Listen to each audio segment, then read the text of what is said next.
জানেন, সমাজে সবাই আমাকে রত্নগর্ভা মা বলে। বাহির থেকে আমি এবং আমার স্বামী একটা পারফেক্ট কাপল। আমার স্বামী একজন সফল ব্যবসায়ী, আমি একজন শিক্ষিত গৃহিণী, 2 ছেলে 2 মেয়ের মা। খুব সুন্দর ছিমছাম হাসি খুশি সংসার। কিন্তু আমাদের ভেতরটা ফাঁপা। আমার সংসার হলেও কখনো আমার আপন হয়নি। আমার শান্তির জায়গা না আমার ঘরটা। আমার হাজব্যান্ড পরকীয়ায় আসক্ত। যখন আমি জানতে পারলাম, আমি সমাজের মানুষের ভয়ে কাউকে জানাতে চাইনি। তাও না পেরে একজন দুজনকে যখন বললাম, সবাই বলল, স্বামীকে ধরে রাখতে পারো না? তোমারই তো সমস্যা, স্বামী কেন অন্য মেয়ের কাছে যাবে? যার সাথে সম্পর্ক ছিল তাকে অনুরোধ করতে গেলাম, সেও একই উত্তর, যে প্রতিদিন তো ভাত খেতে ভালো লাগে না, মাঝে মাঝে পোলাও নাকি খেতে হয়, এবং সে আমার স্বামীকে পোলাওয়ের ফ্লেভার দিতে পারে, আমি দিতে পারিনি, আমি ব্যর্থ। 2 ছেলে 2 মেয়ের মা হয়ে আমি এখন আর আমার স্বামীকে সময় দিতে পারি না। তাই আমার স্বামীর এখন অন্য কাউকে প্রয়োজন। সংসার, সমাজ, লোকলজ্জার ভয়ে ওটাও মেনে নিলাম। তারপরে আমি মনোযোগী হলাম আমার ছেলেরা যেন মানুষের মতো মানুষ হয়, আমার সন্তানরা যেন অনেক আদরে মানুষ হয় এবং একজন সুস্থ মানুষের সমাজে বেঁচে থাকে। আমি তাই করলাম। আমি সব কিছু দিয়ে আমি আমার বাচ্চা মানুষ করলাম। এবং আজকে আমি যখন আপনার সামনে বসে আছি, হঠাৎ করে আমি আবিষ্কার করলাম আমি না এখানেও ব্যর্থ হয়ে গিয়েছি। আমি আবিষ্কার করলাম আমি আমার 2টা ছেলেকে খুব ভালো মতো মানুষ করেছি। ওরা মেয়েদেরকে সম্মান করে, অনেক এমপ্যাথেটিক। কিন্তু আমার মেয়ে 2জনকে আমি ছেলেদেরকে সম্মান করা শেখাতে পারিনি। আমার মেয়ে 2জনকে আমি এম্পাওয়ার্ড নারী বানিয়েছি ঠিকই, কিন্তু ওদের ভেতরে মানসিক দিক থেকে হয়তো অনেক দৈন্যতা আছে। আমি বলছি না যে আমার সব দোষ আমার মেয়েদের, এখানে আমারও দোষ আছে। আমি যদি আপনাকে আরেকটু বলি যে আমার 2 ছেলের, এক ছেলে সফল ব্যবসায়ী তার বাবার মতোই, আরেক ছেলে তো দেশের বাইরে চলে গিয়েছে, সে ওখানে পিএইচডি করেছে, রিসার্চার হিসেবে আছে। আমার ছেলের বউয়ের সাথে যে আমার সমস্যা হয় না, হয়। আমি এটা বুঝতে পারি, জেনারেশন গ্যাপ। আমি যে কষ্টগুলো পেয়েছি আমি চাই না আমার বউ ওরকম কষ্ট পাক, কিন্তু কি করব? কখনো কখনো নিজের না পাওয়ার কারণে না নিজের শূন্যতা, রিক্ততা ইচ্ছা করে সামনের মানুষটার উপরে চাপিয়ে দিই।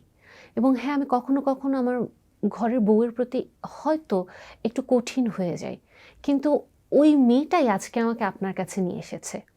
কারণ ওর মনে হয়েছে যে ওর শাশুড়ি একই সাথে দ্বৈত সত্তার মানুষ। কখনো ওকে অনেক আদর করছে, তবে কখনো উনিই কোনো একটা কারণে ওর প্রতিপক্ষের মতো দাঁড়িয়ে যায় বা ওর কষ্টের কারণ হয়ে যায়। পাশাপাশি আমি এমনি মানসিকভাবে বিপর্যস্ত ছিলাম, সেটা আমার মেয়েদের আচরণের কারণে, এটাও বুঝতে পারছিল, তাই নিয়ে এসেছে। আমি যদি আমার মেয়েদের কথাটা আপনাকে একটু বলি যে কেন আমি আমার মেয়েদের কারণে বিপর্যস্ত, এবং কেন বললাম আমার মেয়েরা সমাজে সফল হলে মানসিকভাবে অনেক দৈন্য। মা হিসেবে এটা বলতে আমার লজ্জা হয়, বাট এটা সত্যি কথা যে আমি আমার মেয়েদেরকে খুব এম্পাওয়ারমেন্ট, মানে এই জিনিসটা মাথার মধ্যে দিয়ে দিয়েছিলাম যে উইমেন এম্পাওয়ারমেন্ট, তোমাকে যেন কেউ ঠকাতে না পারে, মায়ের জীবনটা এরকম হয়ে গেল। এর ফলশ্রুতিতে আমি যেটা দেখলাম, আমার বড় মেয়ের প্রচণ্ড রাগ, এত রাগ, একটা চণ্ডাল রাগ, এবং সে তার রাগের কারণে কারোর সাথে কোনো কম্প্রোমাইজ করতে চায় না, সবার সাথে রাগারাগি, এবং এ কারণে সে তার সংসারেও স্থির হতে পারছে না। এবং সে আমাকে বলল যে মা, তুমি তো একটা লুজার, এবং তুমি জীবনে কি করছো, তুমি কিছুই করো নাই। এবং ও রাগের বশবর্তী হয়েও আমাকে যখন এই কথাগুলো আঙুল দিয়ে দেখিয়ে দিচ্ছিল, আমার মনে হচ্ছিল আমার পায়ের নিচ থেকে মাটি সরে যাচ্ছিল। তারপরেও আমি স্থির থাকার চেষ্টা করেছি। আমি এটাও বুঝতে পারি আমার মেয়ের দাম্পত্য জীবনে যে অশান্তি, এটা আমার মেয়ের কারণেই হয়। কারণ আমার মেয়ে কখনো কম্প্রোমাইজ করতে চায় না। ও সবসময় মনে হয় ওর মা জীবনে ঠকেছে, ওর ঠকা যাবে না। অথচ ওর সাথে যে মানুষটা সংসার করছে সে তো ঠকানোর কথা চিন্তাই করে না। আমার আফসোস হয় ওর স্বামীর জন্য, কিন্তু এটাকে আমি বলতে পারি না, বলতে গেলে রেগে যায়, ওর রাগটা অনেক বেশি। আমি মা হিসেবে ব্যর্থ, তাই না? আমার ছোট মেয়ের যেটা হচ্ছে, ওর জন্য আমার আরও লজ্জা লাগে। আমার ছোট মেয়ে দেশে থাকছে, ওর নতুন বিয়ে হয়েছে, ওর হাজব্যান্ড দেশের বাহিরে থাকে। হঠাৎ করে আমি আবিষ্কার করলাম আমার মেয়েটা পরকীয়ায় আসক্ত, সে অন্য একজনের সাথে কথা বলছে। আমি তাকে ওই লজ্জায়, আমার নিজের সময় তো সংসার ভাঙতে চাইনি, কিন্তু এবার মনে হয় একটু সাহসী পেয়েছে কিনা, বললাম তুমি সংসারটা ভেঙে দাও, তুমি ছেলেটাকে কষ্ট দিও না। কিন্তু ও বলল ও যদি ওর স্বামীকে ছেড়ে দেয় তাহলে ও যে লাক্সারিয়াস লাইফটা লিড করতে চায় এটা সে কাটাতে পারবে না, কিন্তু ওর নিঃসঙ্গতার কারণে ওর আরেকটা সাপোর্ট দরকার, তাই ও এখানে আরেকজনের সাথে আছে, বাট এটা অত ডিপার রিলেশন না। আমি আসলে জেনারেশন গ্যাপের কারণে এগুলো বুঝতে পারি না, হয়তো আমারই সমস্যা, কিন্তু আমার ছেলেদের মধ্যে আমি এই সমস্যাগুলো দেখিনি। আমার ছেলের বউগুলোও যথেষ্ট ভালো, বরং ওই যে আপনাকে বললাম জেনারেশন গ্যাপ, এই কারণে হয়তো আমি অনেক কিছু বুঝতে পারি না, বউদের উপরে চাপায় দিতে চাই। অনেক সময় আমার বউ তার বাচ্চাকে শাসন করতে চায়, আমি মনে হয় দাদির ভালোবাসা দেখাতে গিয়ে ওই শাসনে ব্যাঘাত ঘটাই, ঝামেলা করি, আবার কখনো কখনো ইমোশনাল ব্ল্যাকমেইল করি। ও আমার স্বামী আবার এখন অসুস্থ হয়ে গেছে জানেন, এখন সবাই আমাকে বলছে পুরনো কথা ভুলে যাও, তোমার স্বামীর যত্ন করো, যা হয়েছে বাদ দিয়ে দাও। কিন্তু ওনার কাছে গেলে না ওনার গলা টিপে ধরতে ইচ্ছা করে, আমার ভাল লাগে না ওনাকে। এবং আমি মনে হয় এরকমই কোনো একটা আচরণ করে ফেলেছিলাম, কথায় কথায় আমার ছেলের বউ হয়তো জিনিসটা বুঝতে পেরেছে, তাই নিয়ে এসেছে আমাকে। আপনি কি করবেন আমার বলেন তো? আপনি কি আসলে আমার যে এত দিনের যে জমানো কষ্ট এখান থেকে বের করতে পারবেন? বা এই যে আমি একটা ফেক সংসার করে আসছি, এটা থেকে কি আপনি আমাকে বের করতে পারবেন?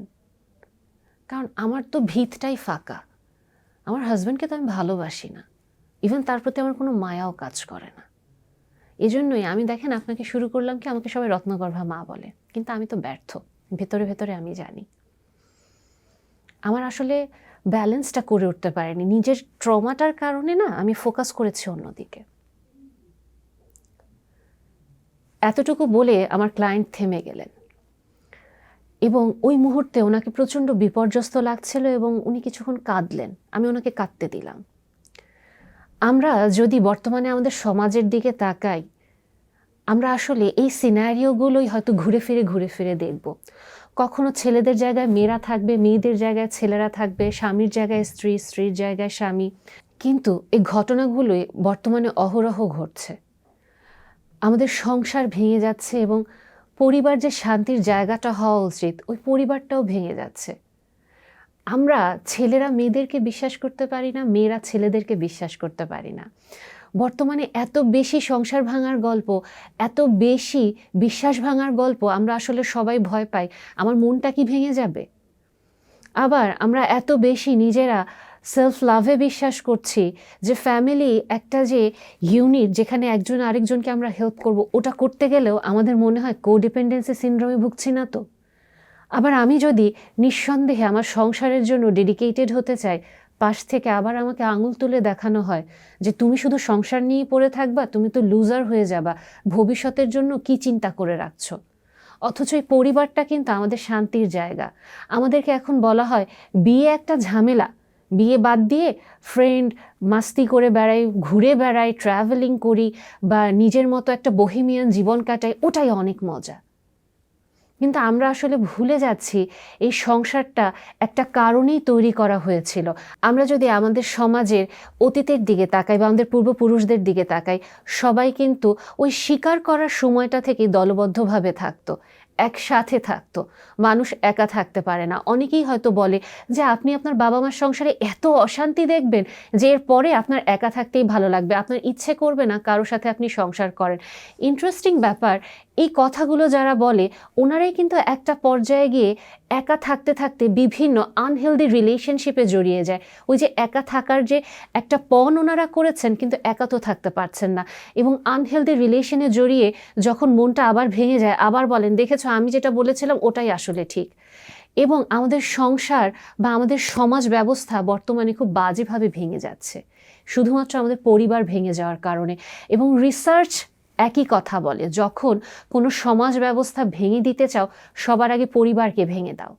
এবং আমরা এই ক্রাইসিসটা একসাথে সবাই যেন মোকাবেলা করতে পারি, এ কারণে আমরা লাইফস্প্রিং থেকে এবারে প্রথমবারের মতো লাইফস্প্রিং ওয়েলবিং সামিট আয়োজন করতে যাচ্ছি এবং এবারে আমাদের টপিক ফ্যামিলি ফার্স্ট।